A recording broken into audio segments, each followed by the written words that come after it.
शिक्षा प्राइवेट की online classes में आप सभी का स्वागत है। हमने द्वितीय वर्ष के छात्रों के लिए पिछले लेसन में पढ़ा था कि हमारा जनरेशन कैसे होता है, कितने टाइप के जनरेशन होते हैं, वो हमने देखा था। तो हमारे जनरेशन मोस्टली दो टाइप के होते थे, एक कन्वेंशनल सोर्स के अकॉर्डिंग होते थे, एक नॉन कन्वेंशनल सोर्स के अकॉर्डिंग होते थे। जो कन्वेंशनल सोर्स के अकॉर्डिंग होते थे वो जो मान होता है उनके अकॉर्डिंग पर ही चलते थे। जैसे कि हमारा नॉन कन्वेंशनल सोर्स पे हो गया हाइड्रो पावर प्लांट हो गया, थर्मल पावर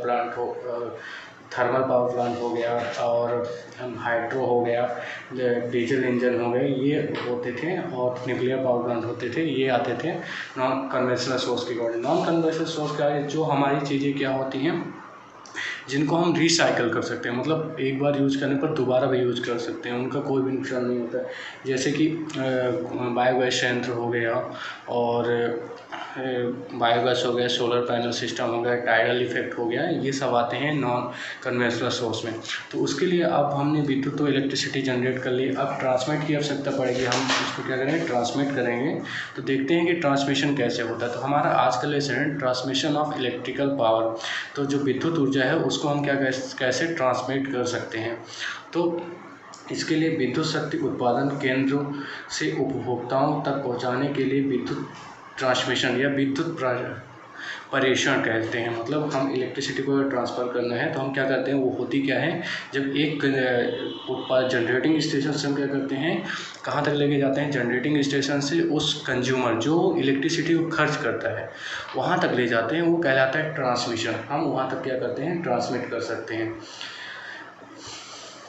जो किसी भी शक्ति संयंत्र उत्पादित विद्युत ऊर्जा उपभोक्ता तक जिस माध्यम से सब स्टेशन या अन्य स्टेशनों तक पहुंचाई जाती है उसे ट्रांसमिशन कहते हैं। मतलब अगर हम क्या करते हैं, एक सब स्टेशन या ट्रांसमिशन स्टेशन तक लेके जाएंगे तो वो कहलाएगा ट्रांसमिशन या सब स्टेशन।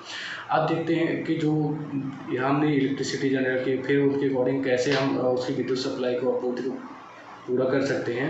उसके लिए हम क्या करते हैं कि इसके लाइन द्वारा विद्युत डिस्ट्रीब्यूशन स्टेशनों तक पहुंचाई जाती है, जहां ये विद्युत सब स्टेशन को दी जाती है। इसके पश्चात जीरो पर लाइन या अंडरग्राउंड लाइन को विद्युत उपभोक्ता तक पहुंचाया। मतलब इसकी प्रोसेस थोड़ी लंबी है। जैसे हम क्या करेंगे, पहले जनरेट करेंगे, उसके बाद हम क्या करेंगे, ट्रांसमिट करेंगे। पहले तो ट्रांसमिशन तक ले जाएंगे, ट्रांसमिशन पे ले जाएंगे तो वहाँ पास से फिर जो हमारी सप्लाई होगी उसको हम क्या करेंगे, एक सब स्टेशन या सब स्टेशन को ट्रांसफ़र करेंगे। वो सब स्टेशन क्या करेगा, ओवरहेड लाइनों को देगा। ओवरहेड लाइन क्या करेंगी, वो फिर ट्रांसफार्मर लगा के हम क्या करते हैं, उनको कंज्यूमर तक पहुंचा देते हैं। फिर जो हमारे इलेक्ट्रिकल सिस्टम होता है वो कैसे काम करते हैं, विद्युत आपूर्ति प्रणाली में जिसकी विद्युत शक्ति के उत्पादन केंद्र से उपभोक्ता तक पहुंचाया जाता है, इसके लिए 3 सिस्टम बनाए गए। पहला जनरेटिंग सिस्टम, दूसरा ट्रांसमिटिंग सिस्टम नेटवर्क होता है, और तीसरा होता है डिस्ट्रीब्यूशन नेटवर्क। तो जनरेटिंग स्टेशन जहाँ विद्युत ऊर्जा उत्पन्न की जाती है, ट्रांसमिशन जहाँ विद्युत को एक जगह से दूसरी जगह ट्रांसमिट किया जाता है, डिस्ट्रीब्यूशन मतलब वितरण करना, जहाँ हम इलेक्ट्रिसिटी को क्या करते हैं, एक जगह हर प्रत्येक जगह तक डिस्ट्रीब्यूट करते हैं। जैसे ये एक डायग्राम है, यहाँ हमने जनरेटिंग स्टेशन बनाया है, उसके बाद हमने क्या किया है, यहाँ पास ट्रांसमिट कर रहे हैं। तो यहाँ पास हम क्या कर रहे हैं, ट्रांसमिट कर रहे हैं, जिसमें हमारा जो इलेक्ट्रिसिटी जनरेशन होता है वो 11 kVA से 33 kVA तक होता है। 11 kVA सप्लाई को क्या कर रहा है, वो 132 kVA में स्टेप अप ट्रांसफार्मर लगा के हम क्या कर रहे हैं, उस इलेक्ट्रिसिटी को बढ़ा रहे हैं। जो ये कहलाता है प्राइमरी ट्रांसमिशन लाइन कहलाती है, high voltage primary transmission line कहलाती है। उसके बाद हम क्या करेंगे, उससे सप्लाई आगे को बढ़ाएंगे। जब 132 से 33 kVA में ट्रांसफ़र होता है, ये ग्रिड स्टेशन में आता है। ये ग्रिड स्टेशन, ये क्या करते हैं, ग्रिड स्टेशन होते हैं। ग्रिड एक कंपनी होती है जो क्या करती है, उस इलेक्ट्रिकल पावर को हर जगह भेजने का काम करती है, मतलब ट्रांसमिशन का काम करती है। तो उसके अकॉर्डिंग हमारी इलेक्ट्रिसिटी क्या होती है, एक जगह से दूसरी जगह तक ट्रांसमिट कराई जा सकती है। तो हमारे ये ग्रिड स्टेशन में पहुंचा। ग्रिड स्टेशन क्या होता है, ये हाई वोल्टेज की सेकेंडरी ट्रांसमिशन लाइन होती है। मतलब हमने प्राइमरी ट्रांसमिशन लाइन किया, फिर सेकेंडरी ट्रांसमिशन लाइन करेंगे, फिर अब हम 33 kV को 11 kV में कन्वर्ट करके सब स्टेशन को दे रहे हैं। सब स्टेशन क्या करेगा, अब यहाँ पास ये स्टेज आता है कि प्राइमरी डिस्ट्रीब्यूशन हो गया। पहले तो हमने क्या किया कि इकट्ठा कर रहे हैं, एक जगह से दूसरे ट्रांसफ़र कर रहे हैं। अब हम क्या करें, उस सप्लाई को एक जगह हर जगह क्या करें, वितरित कर रहे हैं। तो जब वितरित करेंगे तो ये प्राइमरी डिस्ट्रीब्यूशन होगा जो 11 kVA तक आएगा। फिर 11 kVA से 440 वोल्ट स्टेप डाउन ट्रांसफार्मर लगा के हम क्या करेंगे, उसको वोल्टेज को घटा लेंगे, तो वो कहलाता है सेकेंडरी डिस्ट्रीब्यूशन ट्रांसफार्मर। तो हमारी जो सेकेंडरी डिस्ट्रीब्यूशन ट्रांसफार्मर लाइनें हो जाएंगी और 440 वोल्ट हो जाएंगे। फिर जो ये सेकेंडरी डिस्ट्रीब्यूशन लाइन होती है ये हमारे घरों तक पहुंच जाती है। जैसे लाइन 1 होता है, लाइन 2 होता है, लाइन 3 होती है और न्यूट्रल सप्लाई होती है। ये हमारी सप्लाइयाँ होती हैं। तो यहाँ से हमारी एक अल्टरनेटर से होते हुए इतनी प्रोसेस होते हुए हमारे पास जाती है। अल्टरनेटर लगा होता है, फिर हमारी primary transmission, secondary transmission, primary distribution, secondary distribution, इतनी चीज़ें होकर जाती हैं। और यहाँ पास जो लो वोल्टेज सर्विस होती है ये क्या करते हैं, उस उद्योग के लिए हम क्या करते हैं, वहाँ से सप्लाई निकाल लेते हैं जो वहीं पर काम करती है। 11 kVA को एक 440 वोल्ट में कन्वर्ट करके ट्रांसफार्मर लगा दिया जाता है। तो ये दोनों चीज़ होती हैं ट्रांसमिशन नेटवर्क की, और ये वाली होती हैं डिस्ट्रीब्यूशन नेटवर्क में के अकॉर्डिंग आती हैं। फिर अब देखते हैं कि हमारा जो ट्रांसमिशन कैसा, सबसे पहले पढ़ेंगे जनरेटिंग स्टेशन कैसा होता है, ट्रांसमिशन स्टेशन क्या होता है, डिस्ट्रीब्यूशन नेटवर्क क्या होता है, इसके बारे में पढ़ते हैं। तो जनरेटिंग स्टेशन क्या होते हैं, इसमें देखते हैं विद्युत उत्पादन केंद्रों में प्राय 3.3 kVA, 6.6 kVA और 11 kVA क्षमता के 3 फेज अल्टरनेटर स्थापित किए जाते हैं। जो अल्टरनेटर द्वारा विद्युत शक्ति को कुछ अंश आवासीय उपयोग में जो हम जनरेट करते हैं, तो उसके कुछ भाग के लिए हम क्या करते हैं, आवासीय के लिए, मतलब वहीं पर जो होते हैं सब स्टेशन हो गए, जैसे सप्लाई वहाँ भी जहाँ रोशनी चाहिए तो वहाँ हम क्या करते हैं, दे देते हैं, किया जाता है। विद्युत शक्ति फीडर से होते हुए इसमें ग्रिड में दे दिया जाता है। जो जनरेटिंग स्टेशन होते हैं उसको क्या करते हैं, फिर ग्रिड में ट्रांसमिट करा देते हैं। तो जब ग्रिड में ट्रांसमिट करा देंगे तो वहाँ पास से वो फिर ग्रिड क्या करेगी, अपने अकॉर्डिंग उस चीज़ को प्राइमरी या सेकेंडरी ट्रांसमिशन कराएगी। फिर देखते हैं कि ट्रांसमिशन नेटवर्क क्या काम करते हैं, या प्रेषण जो नेटवर्क होते हैं वो कैसे काम करते हैं। किसी भी उत्पादन के लिए विद्युत शक्ति पावर प्लांट या वैद्युतिक सब स्टेशन आदि में को ट्रांसमिट की जाती है, मतलब भेजी जाती है, जहाँ से हम क्या करते हैं, एक जगह से दूसरी जगह तक उसको भेज देते हैं। यह कार्य ट्रांसमिशन लाइनों के द्वारा किया जाता है। तो ट्रांसमिशन नेटवर्क जो होता है, जब हम ट्रांसमिशन लाइन को कोडिंग करेंगे तो वो क्या होगा, ट्रांसमिशन नेटवर्क के अकॉर्डिंग आएगा। वो 2 प्रकार के होते हैं, हमने अभी देखा था डायग्राम में, प्राइमरी ट्रांसमिशन और सेकेंडरी ट्रांसमिशन। तो हाई वोल्टेज की प्राइमरी ट्रांसमिशन क्या होता है, देखते हैं।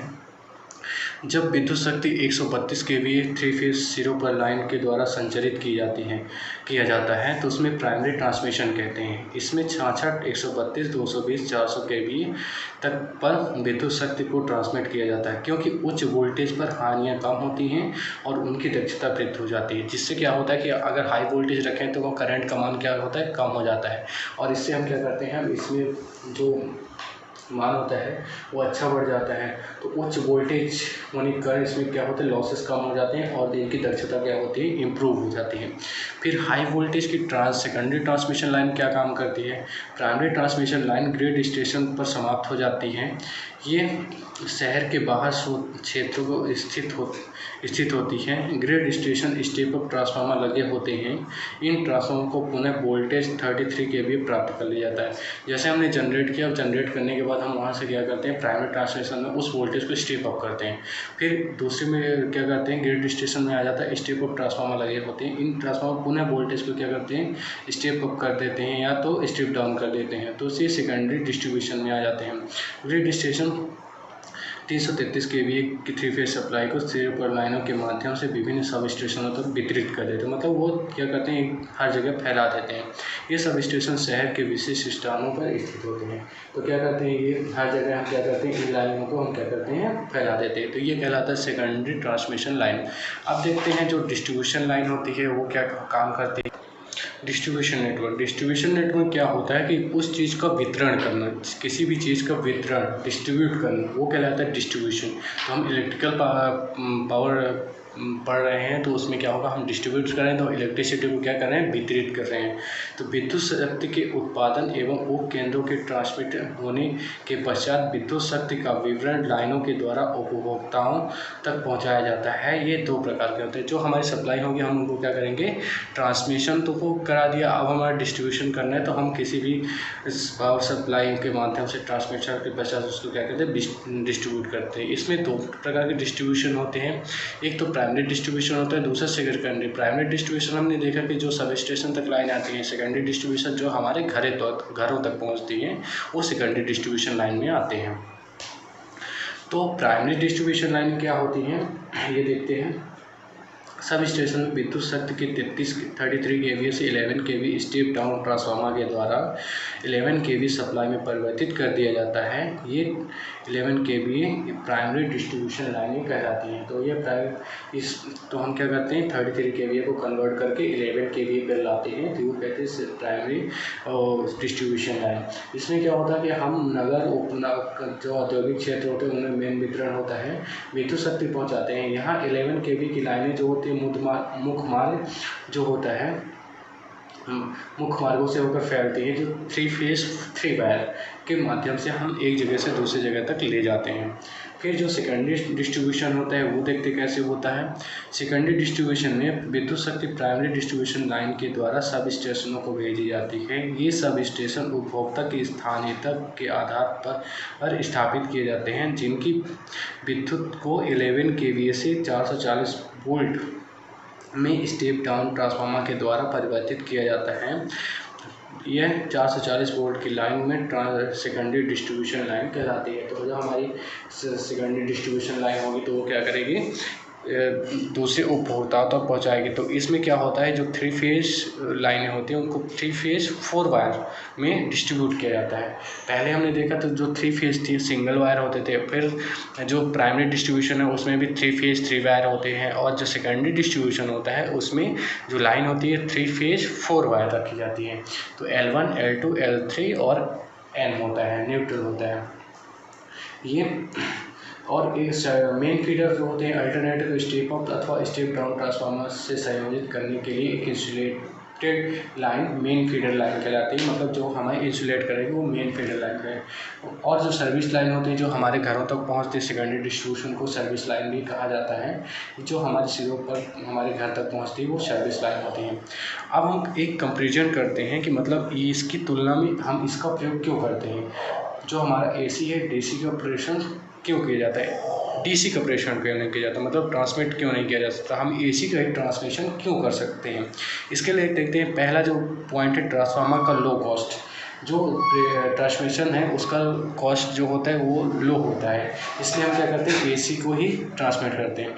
AC को एक स्थान से दूसरे स्थान तक ले जाने में निम्न लाइन अपव्यय, निम्न लागत और उच्च वोल्टता पर प्रेषित किया जा सकता है। मतलब हम इसे क्या करते हैं, हाई वोल्टेज पर ट्रांसमिट कर सकते हैं, जिसका कॉस्टली नॉर्मली कम आता है। और अगर हम वही चीज़ DC में को ले जाते हैं तो वो ज़्यादा मान होता है और वो ज़्यादा का वो होती है, इफेक्टिव होती है, जिसके कारण लाइन का विद्युत धारा का मान कम रहता है और कम मान की विद्युत धारा प्रसारण में पतले तार का ही प्रयोग किया जा सकता है। मतलब अगर हम जितने ज़्यादा करंट बढ़ेगी तो हमने ये देखा अल्टरनेटिंग करंट होती है, जो क्या करती है, ये अल्टरनेट AC का सिंबल है, अप डाउन करती है। इसमें क्या होता है, करंट का मान क्या होता है, एक जगह 0 होता है। तो इसमें हम क्या करते हैं, करंट का मान को कम करते हैं और पतले तार से ही प्रयोग कर सकते हैं। जबकि हमारा जो DC में अगर हम इसको ट्रांसमिशन करना है तो इसमें हाई कॉस्ट हो जाएगा, जो वायर होगा वो इसके 10 गुना मोटा लेना पड़ेगा। अगर हम समथिंग इस वायर से 2 एम्पेयर करंट गुजार रहे हैं, वही 2 एम्पेयर गुजारने के लिए हमें इतने मोटे वायर की ज़रूरत पड़ती है। DC ट्रांसमिशन होता है ये AC। इसमें इफ़ायती ये होता है कि हमारा पतले तार कम कॉस्ट हो जाते, कम खर्च लगेगा, तो जिससे हम क्या करते हैं, DC का प्रयोग ट्रांसमिशन में नहीं कर सकते, AC ही ट्रांसमिट कर सकते हैं। फिर जो दूसरा इफेक्टिव है वो है product of high voltage production. मतलब जो हम उत्पादन कर सकते हैं वो हाई वोल्टेज उत्पादन कर सकते हैं, जिसके लिए देखते हैं कि जो हमारा AC सप्लाई होती है उसका उत्पादन हम ज़्यादा कर सकते हैं। AC उत्पादन के लिए 33,000 वोल्टेज तक किया जा सकता है, जबकि डीसी उत्पादन 650 वोल्ट ही किया जा सकता है। डीसी जनरेटर में एक कम्यूटेटर लगा होता है जिसकी उपस्थिति के कारण आर्मेचर एक सीमित गति में घूर्णन करता है, जबकि एसी में अल्टरनेटर में एक इलेक्ट्रोमैग्नेटिक प्रकार का कम्यूटेटर नहीं लगा होता है, इसलिए एक जितनी स्पीड से वो घूमेगा वो उतनी इलेक्ट्रिसिटी को जनरेट करता है। फिर तो हम इसमें प्रोडक्शन के अकॉर्डिंग भी अच्छा एसी प्रोडक्शन होता है, ज़्यादा वोल्टेज जनरेट कर सकते हैं। 650 वोल्ट केवल डीसी में जनरेट होता है। फिर ईजिली वोल्टेज कन्वर्जन, मतलब हम आसानी से वोल्टेज को परिवर्तित कर सकते हैं। तो इसमें क्या होता है, जो हमारी वोल्टेज होती है उसे हम क्या कर सकते हैं, आसानी से परिवर्तित कर सकते हैं। तो एसी न्यूनतम शक्ति पर उच्च वोल्टता तथा निम्न वोल्ट को उच्च वोल्ट में परिवर्तित, मतलब हाई वोल्टेज को लो वोल्टेज में, लो वोल्टेज को हाई वोल्टेज में कन्वर्ट कर सकते हैं। वोल्टता बढ़ाने पर विद्युत धारा का मान घट जाता है, वोल्टता घटाने पर विद्युत धारा का मान बढ़ जाता है। जैसे हम इलेक्ट्रिसिटी वोल्टेज को क्या करेंगे, इम्प्रूव करेंगे, बढ़ा देंगे तो उसके इलेक्ट्रिसिटी का मान क्या होगा, करंट का मान क्या होगा, कम हो जाएगा। जैसे ही उसमें वोल्टेज का मान क्या होगा, घट जाएगा, उसका मान बढ़ जाता है। इस कार्य के लिए एक स्टैटिक डिवाइस जो ट्रांसफार्मर के नाम से जानी जाती हैं उसका प्रयोग किया जाता है। डीसी वोल्टता के लिए इसमें रोटेटरी बूस्टर का प्रयोग किया जाता है, मतलब अगर हमें जो डीसी वोल्टेज को इम्प्रूव करना है तो उसमें रोटेटरी बूस्टर वो काफ़ी इफ़ेक्टिव होता है। इसमें वोल्टेज बढ़ाने के लिए एक प्रतिरोध प्रयोग करना पड़ता है जो पर्याप्त मात्रा में विद्युत धारा व्यय खर्च करता है, मतलब बहुत इलेक्ट्रिसिटी वेस्ट हो जाती है। तो इसलिए हम एसी भी का अच्छे से कन्वर्ट कर सकते हैं। फिर जो चौथा रीजन है वो है सिंपल कंस्ट्रक्शन ऑफ इक्विपमेंट। जो इसके इक्विपमेंट होते हैं वो आसानी से बनाए जा सकते हैं, इनका जो बनाने का प्रोसेस है वो आसानी से काम कर सकती हैं, जो मशीनें हैं वो आसानी से काम कर सकते हैं। जबकि डीसी के में जो काम करने वाली मशीनें हैं उनमें थोड़ा रिस्क होता है, तो इसके लिए भी हम क्या करते हैं, इसकी भी कंपैरिजन करते हैं। तो एसी मोटर इसके सहाय में उपकरण की संरचना जो होती है डीसी उपकरणों की अपेक्षा सरल होती हैं। एसी मोटर उसी आकार में डीसी मोटर अधिक शक्तिशाली होती हैं। जो एसी मोटरें होती हैं, जैसे कि हमारी 1 HP की मोटर जो होती है वो समथिंग इतनी बड़ी है एसी में, वही 1 HP की मशीनें डीसी में उनका आकार क्या होगा, बढ़ जाता है, इतनी बड़ी हो जाती है। ये भी एक लॉसेस है। तो इसे हम सरलता से बना सकते हैं। इसे थोड़ा ज़्यादा बड़ी होती हैं तो इसका आकार भी क्या होता है, थोड़ा ज़्यादा हो जाता है। और इस एसी में चलने वाली मशीनें अच्छी किफ़ायती होती हैं, इस डीसी में थोड़ा कम होती हैं। तो इसमें क्या होता है कि करंट का मान एक नियत मान पर चलता रहता है, जबकि इसका मान थोड़ा क्या होता है, कम ज़्यादा होता रहता है। तो इसके अकॉर्डिंग भी कर सकते हैं। फिर जो हमारा 5वां पॉइंट है वो ये है कि हम आसानी से क्या कर सकते हैं, एसी को डीसी में ईजिली कन्वर्टेड डीसी में आसानी से परिवर्तित कर सकते हैं। तो एसी में परिवर्तित करने के लिए हम रेक्टिफायर का प्रयोग करते हैं जो एसी को डीसी में परिवर्तित कर सकता है। सिलिकॉन कंट्रोल रेक्टिफायर 100 एम्पीयर तक की विद्युत धारा को डीसी में परिवर्तित कर सकता है। हम क्या करते हैं, अगर इसके लिए हम क्या करते हैं, आसानी से परिवर्तित कर सकते हैं। तो जो SCR होता है, सिलिकॉन कंट्रोलर रेक्टिफायर, वो क्या काम करता है कि वो आसानी से चेंज कर देगा। जबकि डीसी को एसी में परिवर्तित करने के लिए एक महंगी उपकरण की आवश्यकता पड़ती है, जो महंगे उपकरण की तो उसे कहते हैं, तो वो महंगा होता है। इसके लिए हम क्या करते हैं, इसमें आसानी से एसी को डीसी में परिवर्तित कर सकते हैं। फिर जो हमारी लाइनें हैं, जो डीसी की अपेक्षा एसी का अवगुण क्या अवगुण होते हैं, तो हम पहले देखें लिमिट ऑफ मैग्नेटिक इफेक्ट, जो उसके सीमित चुंबकीय प्रभाव होते हैं वो कैसे होते हैं। एसी में विद्युत धारा प्रवाह की दिशा और निरंतर परिवर्तित होती रहती है, इसी कारण इसके द्वारा विद्युत चुंबक नहीं बनाए जा सकते। जबकि एसी के क्या कारण है कि अगर इसकी दिशा नियत परिवर्तित होती रहेगी तो इसमें विद्युत चुंबक नहीं बनेंगे।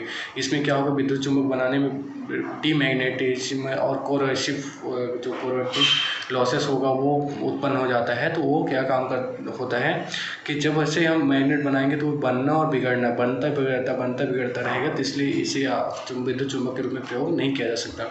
फिर उच्च सामर्थ्य वाले चालकों की आवश्यकता होती है। Necessity of high dielectric strength insulator की आवश्यकता होती है।